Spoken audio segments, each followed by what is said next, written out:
जय हिंद, जय भारत। मैं जय आर्या आज एक बार फिर आपके सामने हाजिर हूँ। संभल लोकसभा सीट को लेकर बात करेंगे। आज हम संभल लोकसभा सीटों को 3 कंडीशन पर विवेचना करेंगे। पहली कंडीशन 2019 इलेक्शन को लेकर, दूसरी कंडीशन 2022 इलेक्शन को लेकर और तीसरी कंडीशन जातिगत समीकरणों को लेकर। बात को शुरू करते हैं। बात शुरू करने से पहले मेरे चैनल को सब्सक्राइब कर लें और लाइक कर लें, जिससे आपको मेरा अगला वीडियो जल्दी मिल सके। बात करते हैं सबसे पहले 2022 इलेक्शन, 2022 इलेक्शन। तो 2022 इलेक्शन नहीं, 2019 इलेक्शन की बात पहले करते हैं, फिर बात करेंगे 2022 इलेक्शन। ठीक है। तो 2019 के जो कंडीशन रही वो ये रही कि 2019 के इलेक्शन में यहाँ से बीजेपी के परमेश्वर लाल सैनी खड़े हुए थे बीजेपी से, और समाजवादी पार्टी और बीएसपी के कॉमन उम्मीदवार शफीकुर रहमान समाजवादी पार्टी से खड़े हुए थे, और कांग्रेस से मेजर जगतपाल सिंह जी खड़े हुए थे। ये वाली सीट 2019 लोकसभा के चुनाव में समाजवादी पार्टी के शफीकुर रहमान जी ने जीती थी, जिन्हें 6,58,006 वोट प्राप्त हुए थे। इन्होंने बीजेपी के परमेश्वर लाल सैनी को हराकर ये सीट जीती थी। बीजेपी के परमेश्वर लाल सैनी को 4,83,180 वोट प्राप्त हुए थे। कांग्रेस के मेजर जगतपाल सिंह को यहाँ 12,105 वोट केवल प्राप्त हुए थे। ये थी यहाँ की कंडीशन। काफ़ी बड़े अंतर से ये सीट समाजवादी पार्टी को मिली थी। अगर हम इसका गणित लगा के देखें तो इस सीट पर जो आंकड़े आते हैं, ये 6,58,006 वोट प्राप्त किए थे समाजवादी पार्टी ने, और 12,105 वोट कांग्रेस ने प्राप्त किए थे। और ये आपका हो जाता है 6,70,111। मतलब इंडिया अलायंस का जो वोट हो जाता है, इंडिया अलायंस का, वो हो जाता है 6,70,111। बीजेपी या एनडीए का जो वोट है वो बैठता है 4,83,180। अगर हम इसको माइनस कर देंगे तो ये आ जाएगा आपका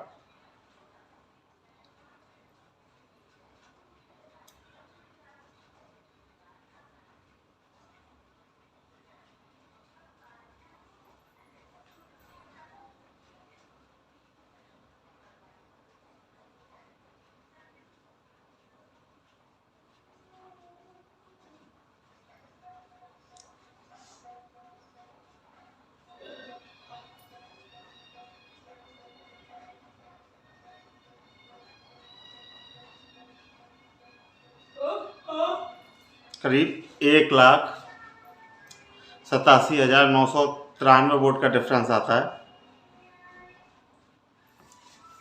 काफ़ी बड़ा डिफरेंस है। इस लिहाज से इंडिया अलायंस इस सीट पर निकलती हुई दिखाई देती है। अगर हम 2019 के परिप्रेक्ष्य में बात करें, अब बात कर लेते हैं 2022 विधानसभा। इस लोकसभा के अंदर 5 विधानसभाएं आती हैं: कुंदरकी, बिलारी, चंदौसी, असमोली और संभल। यहाँ पर 4 सीटें समाजवादी पार्टी को और 1 सीट बीजेपी को विधानसभा की मिली थी। यहाँ पर इंडिया गठबंधन 4-1 से सीटों के लिहाज से आगे दिखाई देता है। उसके बाद बात कर लेते हैं विधानसभाओं की। सबसे पहले कुंदरकी विधानसभा से बीजेपी के कमल कुमार जी खड़े हुए थे। जिन्हें 82,630 वोट प्राप्त हुए थे, जबकि समाजवादी पार्टी के जियाउर रहमान जिन्हें 1,25,792 वोट प्राप्त हुए थे। ये वाली सीट समाजवादी पार्टी ने जीती थी। यहाँ बीएसपी को भी अच्छा खासा वोट मिला था, 42,742 वोट प्राप्त हुए थे। दूसरी बिलारी सीट पर बीजेपी के परमेश्वर लाल जी खड़े हुए थे, इन्हें 87,728 वोट प्राप्त हुए थे, जबकि समाजवादी पार्टी के मोहम्मद फ़हीम इरफान को 95,338 वोट मिले थे और बीएसपी के अनिक कुमार चौधरी को 42,411 वोट मिले थे। यहाँ भी बीएसपी को अच्छा खासा वोट मिला था और समाजवादी पार्टी के मोहम्मद फ़हीम इरफान ने ये सीट जीती थी बीजेपी के परमेश्वर लाल को हराकर। इसके बाद चंदौसी सीट बीजेपी ने जीती थी। बीजेपी की गुलाब देवी को यहाँ से 1,12,890 वोट प्राप्त हुए थे, जबकि समाजवादी पार्टी के एम बिमलेश कुमारी को 77,523 वोट प्राप्त हुए थे और बीएसपी को 30,481 वोट प्राप्त हुए थे। अच्छे खासे अंतर से बीजेपी ने सीट जीती थी। इसके बाद असमोली से बीजेपी के हरेंद्र कुमार 86,446 वोट प्राप्त हुए जिन्हें, जबकि समाजवादी पार्टी की पिंकी सिंह को 1,11,652 वोट प्राप्त हुए। अच्छे खासे अंतर से ये सीट समाजवादी पार्टी ने जीती, करीब 25,000 वोटों से ये सीट जीती थी समाजवादी पार्टी ने, जबकि बीएसपी के रफ़ाकुल्ला को 42,512 वोट प्राप्त हुए थे। संभल सीट से बीजेपी के राजेश सिंघल को 65,376 वोट प्राप्त हुए थे, जबकि समाजवादी पार्टी के इकबाल महमूद को 1,07,073 वोट प्राप्त हुए थे। समाजवादी पार्टी ने यह सीट बीजेपी को हरा के जीती थी। बीएसपी के शकील अहमद को 44,443 वोट प्राप्त हुए थे और कांग्रेस के निदा अहमद को 2,256 जमानत जब्त हो गई थी। तो कुल मिला के 4 सीटें समाजवादी पार्टी के पास रही थी, जिनका राष्ट्रीय लोकदल से गठबंधन था। अब पांचों विधानसभाओं के टोटल वोट की बात कर लेते हैं। यहाँ पर इंडिया अलायंस के पर्पज में अगर बात करें तो इंडिया अलायंस का जो टोटल वोट बैठता है वो बैठता है 7,27,045, जबकि बीजेपी का या एनडीए का जो वोट बैठता है वो बैठता है 4,45,070। काफ़ी अंतर है, करीब 3 लाख वोट का अंतर है, काफ़ी बड़ा अंतर है। अगर इस अंतर को बीजेपी 2024 तक कवर कर पाएगी, बहुत मुश्किल बात है, इम्पॉसिबल बात है जहाँ तक देखा जाए। जातिगत आंकड़ों की बात और कर लेते हैं। यहाँ पर जो जातिगत आंकड़ा है अगर हम उसकी बात करें तो यहाँ पर मुस्लिम सबसे ज़्यादा 8.5 लाख, लगभग 50% से ऊपर मुस्लिम है यहाँ पर। एससी वोट यहाँ पर 2.75 लाख है, अच्छी मात्रा में। यादव 1.5 लाख है, वो भी अच्छी मात्रा में है। और पिछड़ा और सामान्य 5.25 लाख है। यह हिंदुस्तान टाइम्स की रिपोर्ट है। वहीं अमर उजाला की रिपोर्ट के अनुसार अगर देखें तो मुस्लिम मतदाता 7.5 लाख, एससी वोट 3 लाख, ठाकुर 1 लाख, जाट 0.9 लाख और सैनी 1.5 लाख। कुल मिला के देखा जाए तो सीट का जो फैसला करेंगे वो मुस्लिम वोट पे डिपेंड करेगा। मुस्लिम वोट ही किस्मत का फैसला करेंगे कि किस तरफ ऊँट बैठेगा। अब मैं इन दोनों वोटों को जातिगत आधार पर बांट देता हूँ। इंडिया गठबंधन, जैसा कि आप जानते हो इंडिया गठबंधन को मोमडन वोट फुल मिलेगा जो कि 8.5 लाख है। एससी वोट 2.75 लाख है, तो 2.75 में से 1.75 लाख करीब एससी वोट इंडिया अलायंस के पास आएगा, क्योंकि जाटा वोट फुल और बाकी एससी वोट में थोड़ा बहुत बीजेपी का सेंध लगेगा। ठीक है, यादव फुल 1.5 लाख, और पिछड़ा और अन्य यहाँ पर जो टोटल बैठता है, टोटल जो है वो 5.25 लाख है। तो पिछड़ा, जैसा कि आप जानते हैं, महिला आरक्षण को लेकर जो गतिरोध है या बीजेपी ने जो जुमला पहना दिया है जनता को, उससे जनता बहुत नाराज़ है और काफ़ी पिछड़ा बीजेपी से छिटकेगा। और कुछ जो बीजेपी की 9 साल की सरकार रही है उससे असंतुष्ट लोग हैं, वो भी बीजेपी का साथ छोड़ेंगे। इस हिसाब से काफ़ी वोट वहाँ से शिफ्ट होगा। तो जो शिफ्ट होगा, तो ये जो 5.2 लाख है उसमें पिछड़ा और सामान्य दोनों शामिल है। इसमें से करीब करीब 1 लाख वोट, जहाँ तक मेरा आइडिया है, वो इंडिया अलायंस की तरफ सरक जाएगा। अगर वो 1 लाख वोट हम इधर दे देते हैं इंडिया अलायंस की तरफ, तो इसका जो टोटल हो जाता है वो हो जाता है 11.75, मतलब करीब करीब 12 लाख, पौने 12 लाख। अब एनडीए या बीजेपी की बात कर लेते हैं। पिछड़ा सामान्य, जैसा कि मैंने आपको बताया, 5.25 लाख था, इसमें से 1 लाख मैंने इंडिया अलायंस की तरफ शिफ्ट किया, बचा आपका 4.25 लाख।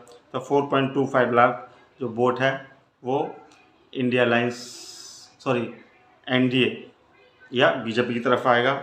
दूसरा एससी का जो वोट था 2.75 लाख, 2.75 लाख में से मैंने जैसा कि आपको बोला था, करीब करीब 1.75 लाख इंडिया अलायंस की तरफ जाएगा, और 1 लाख वोट हम ये मान के चल सकते हैं कि बीजेपी की तरफ जा सकता है। तो ये 1 लाख, तो इसको टोटल करते हैं तो ये बैठता है आपका 5.25 लाख। इसका जो डिफरेंस निकालेंगे हम 11.75 लाख और 5.25 लाख का, तो ये करीब करीब आता है 6.5 लाख। बहुत बड़ा अंतर है, बहुत ज़्यादा बड़ा अंतर है, जिसे बीजेपी के लिए पाटना बहुत मुश्किल है। इस लिहाज से भी ये सीट इंडिया अलायंस की तरफ जाती हुई दिखाई दे रही है। जहाँ तक हमने तीनों आंकड़ों की विवेचना करी, तीनों आंकड़ों में तीनों के तीनों बीजेपी के पक्ष में गए। जब तीनों बीजेपी के पक्ष में गए तो चौथा आने वाला आंकड़ा भी बीजेपी के पक्ष में जाएगा। इसलिए हम ये कह सकते हैं कि ये वाली सीट संभल लोकसभा इंडिया अलायंस की तरफ जाएगी। अगर बीजेपी के लिए ये सीट निकालना बहुत मुश्किल है, नामुमकिन है, और मैं लिख के दे सकता हूँ कि ये सीट बीजेपी किसी कीमत पर नहीं जीत सकती।